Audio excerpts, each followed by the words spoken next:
Hello, fellow ag nerd. My name is Tim Hamrich, and every week you and I get to hear from the founders, farmers, innovators, and investors shaping the future of the ag industry. Now, I considered a title for this episode that was something along the lines of the biological revolution coming to agriculture.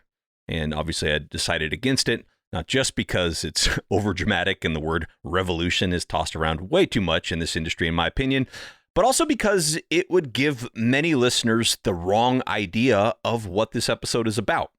This is not an episode that's about biologicals, which has become sort of the catch-all term for biostimulants, biopesticides, biofungicides, and bioherbicides.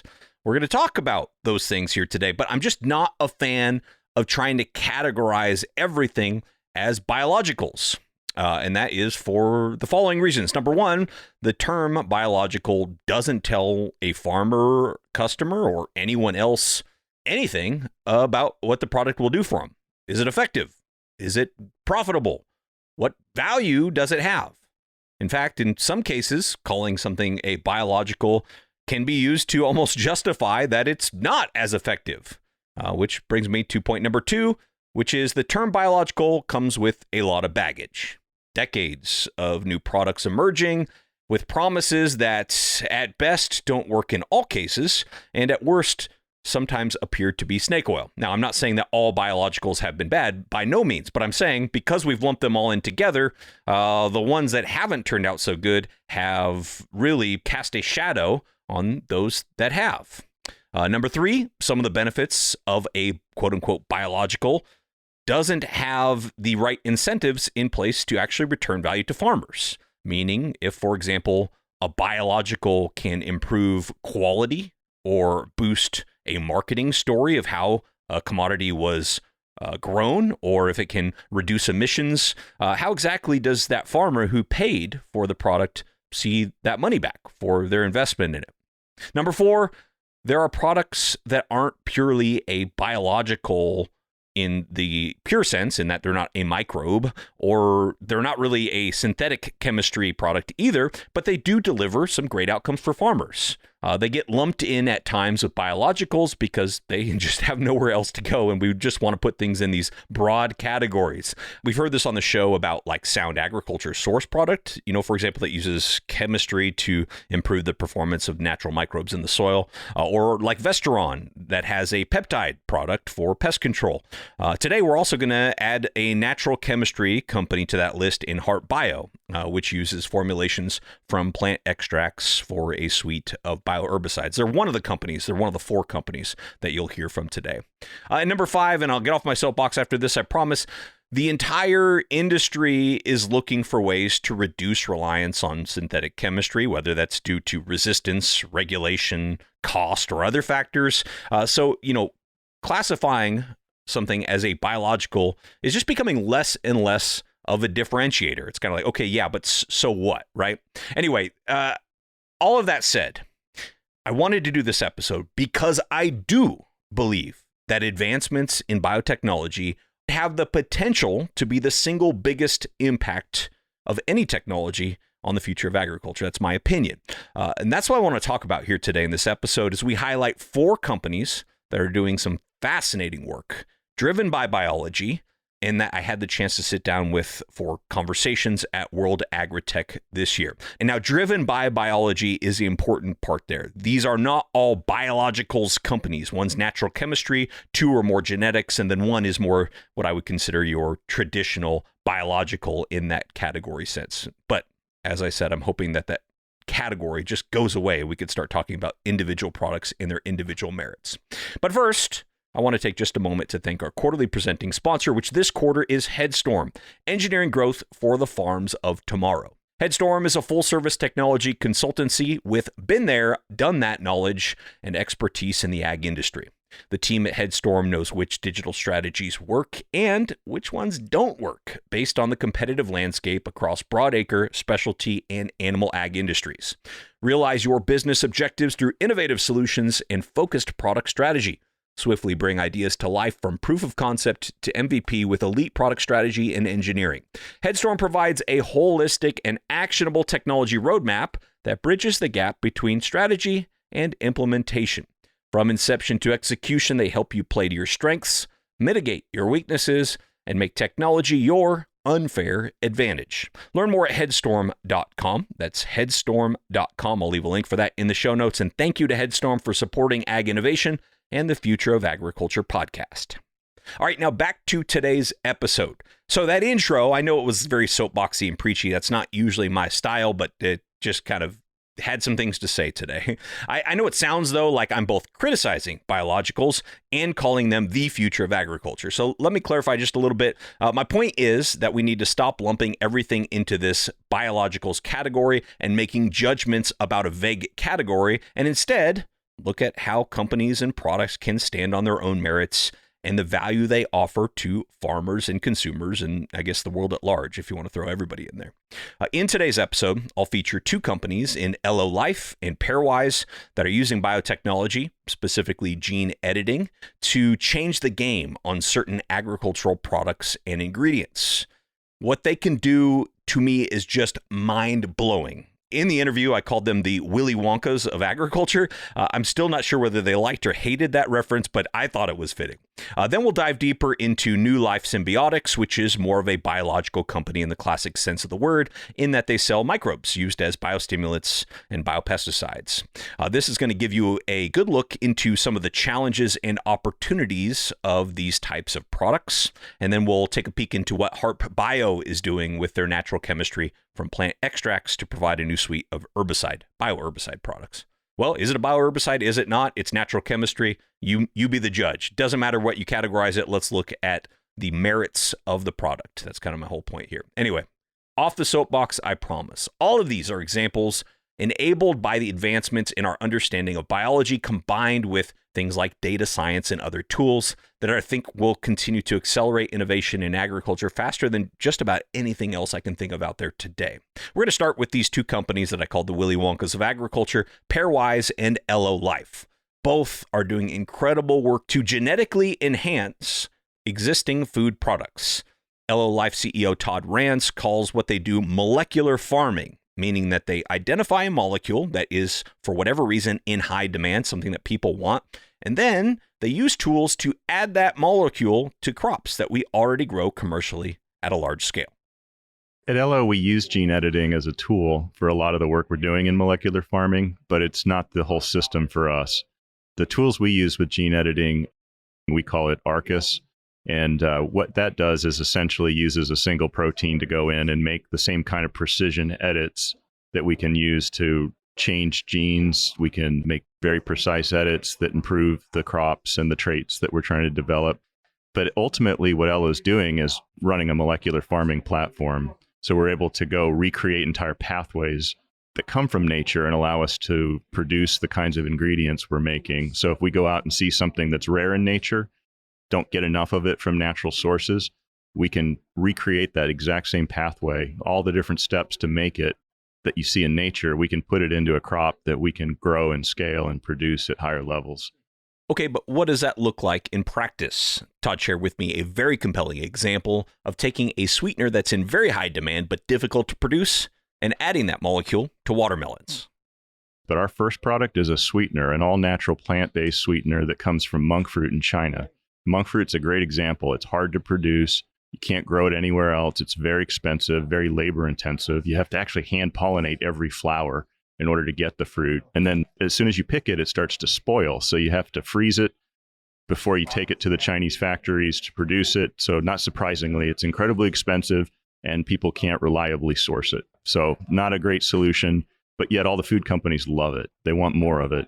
We can take that same pathway from those Chinese monk fruit and put them into crops we can grow right here in the US or anywhere else, and now produce and make that same ingredient, that same natural plant sweetener available at a much larger scale and for an affordable price. What we've done is actually, with working with some big beverage companies and other food companies, we've chosen to put it into watermelon so we can create a super sweet juice that can get blended into all natural juices and reduce sugar. We think one of the most impactful things we can do to improve human health is actually get all this excess sugar out of our diets. And so by providing these kind of products, it's like giving artists new tools or new colors to work with. The food companies and the beverage companies, they can take something now that never existed before and start making lower sugar, all natural juices. And that's something they've been trying to do for a long time, and they're stuck. And so, of course, moms aren't giving their kids juices at the same rates that we used to when we were growing up. They think it's too sugary. Well, here's a new tool. If I can reduce sugar by 30%, but it's still all natural juice, then that opens up the segment and changes the game for them. I just love the way he describes that as giving new colors to artists, or in this case, giving the food companies access to ingredients that allow them to create new food and beverage possibilities. The capabilities Ello has with these new tools and technologies allow them to start with big questions, like what should exist but hasn't been able to in the past. For our process, it starts with what's the moonshot? What's the impact that we really want to have in the world? That's what our investors are expecting of us in this venture-backed company at Ello. We're going to have to do something that's meaningful. So we start there with what are the big problems and where can we fit in and solve some of those things? And then we go to the pain points of, okay, well, what's wrong in the industry today? Or where are the super expensive ingredients that they just can't get enough of because there's no other means to produce them? So are we strip mining forests for a particular rare ingredient, or are we doing something that's entirely unsustainable and producing certain spices or flavors that we can solve for? And not surprisingly, those things are incredibly expensive and the food companies can't get enough of them. And they could have tremendous health benefits, but just don't get used because of that. Well, we can come in and solve that problem. We can give them a supply at an affordable price and then sometimes a much better product, the natural form of it, in a way that they can do things now. And it does become that, giving an artist new colors to paint with. They can create whole new experiences now with these new tools that they never had before. They're experts at creating what consumers really crave and what they want. And so now here's tools they can still do that with that are better for you. And you also improve carbon footprints and sustainability around some of these. They're all measuring that now too. And so this enables them to do more. At World Agritech, I sat down with Todd as well as Tom Adams. After a career at Monsanto, Tom became a co-founder and CEO of Pairwise, which uses their proprietary Fulcrum technology platform based on CRISPR to modify crops both for consumers and for growers. We've created a set of proprietary CRISPR tools that can allow you to modify DNA in almost any way. So the original CRISPR was pretty limited in how you could modify it and where you could modify it. And we've added to that in a way that we can do pretty much anything to change a sequence in a gene. But Fulcrum is more broad. It's also the identification of the genes and the data science that needs to go behind that and the tools for developing it. So we work across 16 different crops at Pairwise and have been able to create interesting different traits using Fulcrum with all of those. And interesting is an understatement here. He'll share a few examples of those in just a minute. At first glance, though, one might think that Pairwise and Ello Life are competitors. They're both in this space of gene editing for foods, but they actually have really complementary approaches, using a lot of the same tools. Ello, though, tends to focus on this molecular farming, as you heard Todd talk about, for specific ingredients for shelf-stable foods.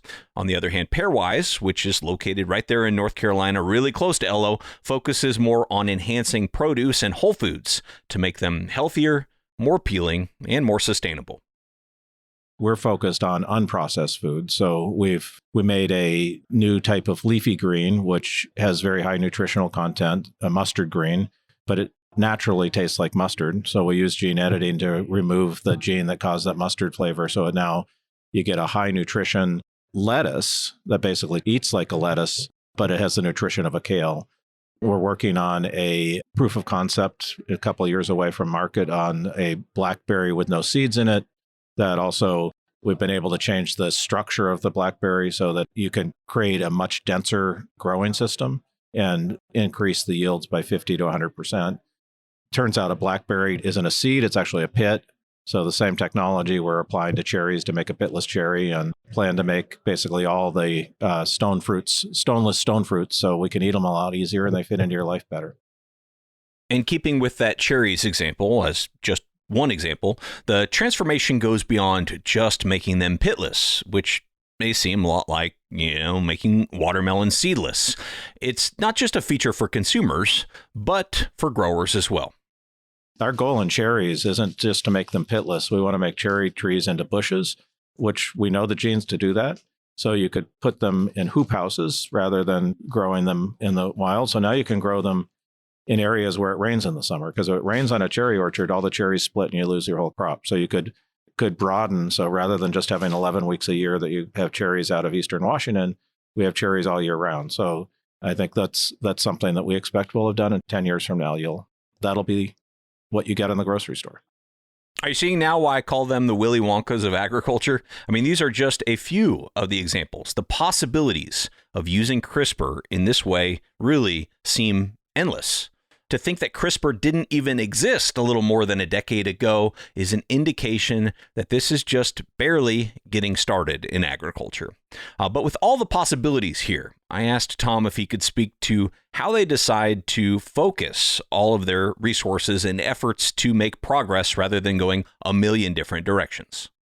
Yeah, I mean, we sort of have three different ways that we try to use our technology to create value. One is by licensing to others, and we think there's lots of room. And if people can use the base technology, the fulcrum technology, to take on other crops like monk fruit, then that would be great. But we also then partner with companies like Bayer. We have a large partnership with Bayer where we're working with them on driving row crop productivity, so the big acre crops. And a decision that we didn't want to pursue those ourselves was simply that the structural barriers to take on the infrastructure that the Cortevas and Bayers have to sell corn on hundreds of millions of acres, corn seed to hundreds of millions of acres, it just doesn't make sense for us to invest to that. So we partner there. And then in the produce, we look sort of for analogs of things that have driven consumption. And we started with this idea that 10% of Americans eat the recommended amounts of fruits and vegetables a day. The rest of us eat about half of what we should. So we looked at what had driven more consumption, and the things that it's obvious in retrospect we look at is basically making it more convenient and more available. So breed blueberries for 60 years, and you now have blueberries every day in the grocery store, 4x increase in consumption of blueberries. Get rid of the seeds in grapes, a lot more grape consumption. Get the easy peel mandarin that is now in every kid's lunch in America. It's now the dominant citrus. It didn't exist until 2013. The dominant citrus that we now have in America is this easy peel mandarin. So those are technologies that drive consumption, and that ultimately was part of our mission. These are such compelling examples. And with the advancements in technology, when you think about the blueberry example, maybe it doesn't take 60 years anymore to develop blueberries to the point where it makes sense for more consumers to eat them, and apply that same principle across all sorts of healthy fruits, vegetables, and other foods. So this is all new, but it is happening. That high nutrition lettuce that Tom mentioned earlier became the first gene-edited produce product to be available to consumers. But the question I wanted to ask is, will consumers eagerly adopt gene-edited foods? This seems to me to be a big question given the decades of controversy around GMOs, or genetically modified organisms, which are different than gene-edited foods, but the difference is probably not immediately clear to the average consumer. This is a question I wanted both Tom and Todd to weigh in on. We took our salad first before we launched it and wanted to get market feedback. So we went to several fairs around the U.S. We did one in Austin, Texas, one in Seattle, one in Palo Alto, and gave it to consumers, telling people it was gene edited. Very few people said, oh, no, I don't want to try that, because they saw it. It's a salad. It takes away the scare factor. It's just a salad. Almost everybody that we offered it to ate it. Had a really, really high intention to buy score from people. So it was like 91% of people had a high intention to buy the product. They liked it so much. Had some great pictures of their kids eating it who never ate salads before, and they love the salad, and the exact kind of story you want to create about it. So that is one piece. Again, we were selling it, people were liking it, and I think it'll be in the market again soon. And then the other thing that we decided was we want to be transparent. So there's no requirement to label it because it's not bioengineered. It doesn't fall under the definition of bioengineered, but we decided we should label it. So we put on the package better flavor through CRISPR. And, basically, again, you got to be transparent before people ask, not after people ask. And I think that's one of the perception issues of GMOs, is that they were everywhere, but nobody knew where they were. And then you have these scare stories around it. And, I think we take that on straightforward. And I'm sure you'll do that with your products, whether they might need to be bioengineered, but if they don't, I'm sure you'll label them in some way. Yeah, I think Tom's right. He's underscoring something that's really important there, which is the consumer benefit. If you give consumers a product that they want, they crave, they see value in it, it's got better nutrition, it's got better flavor, it changes their minds on how the technology was used to create it. And gene editing is a tool that's going to enable a lot of those consumer-focused benefits. That's what's changing. Someday there will be some food that helps my hair grow back, and I'm not going to be able to stop eating enough of it, and I'm not going to care how it was produced, right? It changes the game. I think we could even add to that, there are a couple of GMO products that have been approved in the U.S. for consumers, like the pink pineapple, which there's some health benefits to the pinkness of the pineapple, but that they can't grow enough of those pineapples. And even at a like $10 a pineapple price, it's Del Monte that's made that. It's a pretty exciting product. There's a purple tomato that's not really exactly on the market yet, but it's had a really great following of people who want to buy it. Yeah, and, those are great examples. And we've got the banana, working with Dole in a partnership with Dole to save the banana from extinction with gene editing tools, creating resistance to this fungus that's wiping out all of the banana production acres around the world. So we're able to come in now, and that banana crop's going to be available. And the reason you'll be able to continue enjoying those sweet bananas, which is actually an amazing story if you think about how every country of the world, every culture almost uniformly enjoys these fruit, right? It's the same. There's not many foods you can say that about if you really count them on one hand. And so it's such an important staple, but the gene editing tools enable that. And your choice is to either not have it because it's gone or to continue enjoying it. And I think for these reasons and others, the consumer perception of gene-edited food or even GMOs has definitely come a long way. Ella Life uses a variety of techniques, including gene editing and genetic modification, while Pairwise focuses just on the gene editing part on their Fulcrum platform technology. And after years of working with GMOs at Monsanto, Tom says the gene editing tools we have today are extremely targeted, giving them the chance to change one genetic factor without necessarily altering others. With gene editing, it's actually been pretty interesting to me because I've worked a long time in this space, including a lot of GMO work, that we get very little surprises. So when we picked a gene and edit it, we've been really highly successful with more than 50% of the time we picked the right thing to do. And with GMO, we often would see off types, so something that we didn't expect. And really, we've got the phenotype we're looking for without off types predominantly with gene editing, partly because you're not moving the gene around to a different place in the genome. And there's all sorts of complicated biology that goes on there. We're altering it in place in a way that's just a natural mutation, really. So less unexpected. I'm sure with some of what you're doing, you still have to go through some of that characterizing many plants as you described. I think, what Tom's describing with our work is we have a lot of different approaches and we use all the tools, including gene editing. When we're working in our gene editing platform, and we do this for a number of companies who just want some gene edits to be made, what we're finding is it actually improves the ability to make the traits work that you want and keep all those other things that you don't want to lose. That's the beauty of the precision. Is you don't have to go through all those years of breeding to bring the other traits back together again. You didn't lose them in the crossing process. You just go in and you can just make the one change or two changes or whatever you needed and still have the elite traits that are still present in that variety as it existed before you made those changes. So you can see why this opens up so many possibilities for the future of agriculture using genetics and using these tools. After spending some time with Tom and Todd at World Agritech, it's hard not to agree with their thesis that these advancements are going to be a big part of the future of agriculture. I think that's the future. It's where it's going. We can reinvent how we produce things, where we produce them, the kinds of crops we grow. All sorts of ways we've done agriculture in the past is now subject to change as we think about how to improve the kinds of ingredients we're producing. And we don't have to be limited by the ways we've done things traditionally. And removing these limitations, as Todd said, that we've had traditionally is true not just for genetics, like you just heard, it's also true for agricultural inputs and how we can apply some of the same fields of study, some of the same areas of technology to the future of ag inputs. And this is what people traditionally think of when you talk about biologicals in agriculture as biological inputs, right? The problem, as I stated earlier, is that biologicals has just evolved into this catch-all term and is mostly in reference to the fact that the product is in some way biologically derived, or at least not generally synthetic chemistry.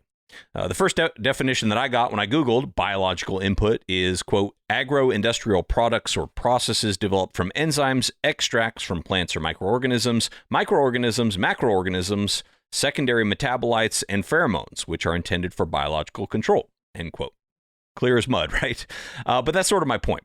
The story with these products has to be what they can do for customers and why that's better than the alternatives, biological or otherwise. Shane Thomas, in fact, just recently wrote about the biologicals category in his newsletter, Upstream Ag Insights. I mean, he's written about it a lot, but recently made the point in response to an Ag Funder article featuring a report that called biologicals economically unfeasible. And Shane rightfully made the point that, and this is Shane's words here, quote, being precise in how we talk about biologicals is crucial to have a constructive conversation about biologicals. So he's sort of making this same point that I'm trying to make here in today's episode. And I've noticed this a lot in ag tech, which is the more we generalize, the easier it is to criticize. And of course, social media has made this horrible because, all you have to do is say a really general critique of a really general category, and you get people that are happy to hop on because their feet can't be held to the fire with actual evidence because their point is so general. Anyway, if we lump everything together as a biological, sure, we can criticize it and be right in a lot of cases, even though the assessment would be completely wrong in other cases. It's frustrating, but it's just all too common. Anyway, the truth is that there are some biological products and companies making real progress, both technologically and commercially on farms. One of those is New Leaf Symbiotics, and I sat down with their president and CEO, Brent Smith, at World Agritech. New Leaf has been around for 11 years now, and most of that time they were just focused on the science of identifying natural microbes that could have agronomic value. They specifically focus on one type of microbe called pink pigmented facultative methyltrophs, or PPFMs. We are a biological company focused on a specific class of microbes called PPFMs. They're pink pigmented facultative methylotrophs, which is why we don't call them that. We call them PPFMs. And they do a lot of things, but they do them in specific ways, meaning each strain is naturally good at something, either biostimulant, biocontrol, nitrogen use efficiency, PGR qualities, so plant growth regulator qualities. So each strain is naturally good at those things, but what we do is we optimize them to be better at the things that they're naturally good at, and then apply those to various crops for different outcomes. And to give you just a little bit more of an idea of the work that they've done to get to this point 11 years later, New Leaf has sequenced 6,500 of the 12,000 PPFMs that they found, and they have over 220 patents.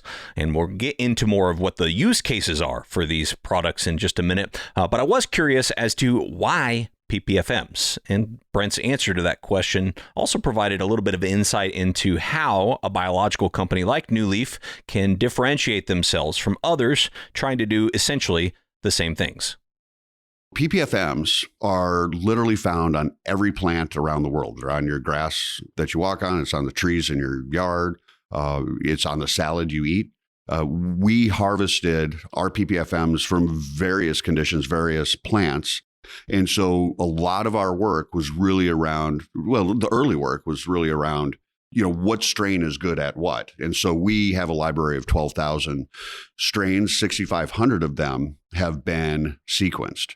And we then put that data into our own prescriptive biologics knowledge base. It's a database. It's not AI, but it helps us predict which strains will be good at delivering different outcomes. And so you do that, and then you go to work on how do you grow this microbe, then how do you produce it? And our production is fermentation and spray drying. And we had in the early days, well, not even that early days, even in the last 5 years, we would be up to 60% failure rate on production. We're now at I think last year we were at 97% success rate. And so the populations are higher, we're cleaner, we're not getting contaminated. So we've just gotten better at producing and understanding these microbes. So I guess the benefit of being an 11-year-old startup is you really get to know your technology. Which makes sense, and that's a cool part of their story. But the whole point here is to not focus on the technology and instead focus on the value to the customer, to the farmer in their case. So how exactly then are these PPFM products being used? So I'll start with biostimulants. Those are the first ones that we launched, and we've been now commercial 3 years, and we'll be on about 11 million acres this year. We were on about 3.5 the year before. We actually started in row crop, which is a little unusual for biologicals. A lot of times they start in and have better adoption in specialty. We went row first. We'll go into specialty, and so what the biostimulants do is they create a better, healthier plant. So better root systems, a healthier plant that then really is focused on providing better yield. And I think biologicals, the evolution of biologicals really started with yield was sort of the thing you were going after. Today, I kind of believe yield is sort of table stakes. And so in addition to that, what we're doing is we're looking for quality components. So I'll give you an example of that, where we did some work with silage feed. So let's say silage corn, but we did it then all the way down, traced it to the dairies where these dairy cows were eating that feed. Not only were we able to increase the yield of the silage corn, that's great, that's what a biostimulant should do, but we were able to improve the digestibility of that feed in the cow and ultimately produce a higher yield in milk production. So that's what I call sort of quality. And then quantity is, or quantification is, how do you measure, report, verify impact around soil, water, air? And so, we're also measuring across all of our products and technology platforms. They're all PPFMs, but different modes of action, what that soil, water, air impact could be, particularly soil and water, maybe a little less air. And then maybe finally, our corn rootworm EPA registered bioinsecticide that we launched this year, that will be commercial this year, is we have proven mode of action there. And we did a lot of work last year. It's ISR, it's induced systemic resistance. And so we don't actually kill a rootworm. What this does is it gets applied early to either the seed or in the soil, and then it gives off a defense mechanism of the corn plant or the roots that repels corn rootworm. And so we did a lot of work with the university that proved that out. And so those are a couple of the different results that we have. We're also working on nitrogen use efficiency when we'll work on plant growth regulators, or PGRs, as well. All right, so the quantity aspect of that is pretty straightforward, right? If a farmer produces more, they make more revenue per acre, and it's easy to look at what they spent on a product and what they got in return. Other quote-unquote value propositions for biologicals in general can be more difficult to assess. For example, in the case of silage that Brent just mentioned, if the corn is more digestible and the dairy benefits from that, are they going to share that value with the farmer? Probably not. So why would the farmer pay for the input? This gets to a bigger point that I'm trying to explore further in ag tech in general, not just specific to these biological products, but in general. How do we make sure that the value and incentives are there for the person who actually has to shell out their dollars and make the purchasing decisions, which in most cases is the farmer? It's a great point, and I don't know that I have the answer, but I've thought about this a lot, where the demands of a consumer are definitely increasing, whether it's, organic, or it doesn't even have to be that, the quality of what they're getting. But then how does that translate to then the let's say the food codes that have to provide that to the consumer? And so the dairy is a perfect example. Cattle would be another perfect example. The challenge is how do you trace it and that impact? And then how do you get that value back? Ultimately, it's going to have to start with the consumer. So if you follow the value chain all the way down, the consumer will have to pay more for what they're wanting. There was actually some progress happening along that, and then inflation hit. And then the consumer wasn't as picky. And so I think eventually what you're going to have is you're going to have products on a shelf. and I'm talking food products on a shelf, that will be higher level. I think there'll be full traceability of impact and sourcing. And you've seen a little bit of that today. And that's what's going to then give the incentive for the food cos to incentivize that grower. Now, in the case of silage, and what's interesting, like people don't necessarily think silage is and feed is sexy, but about half of silage growers are actually integrated with either beef production or dairy production. So then you already have a bit of a closed system, a couple of the steps in the value chain. And so they're reaping two benefits. They're getting the higher yield, and in the silage and feed, they're getting the better digestibility of the cows that they own and better milk production. So they're getting value twice. And so that's why for us, it was kind of low-hanging fruit, where it's an easier place for us to test something like that.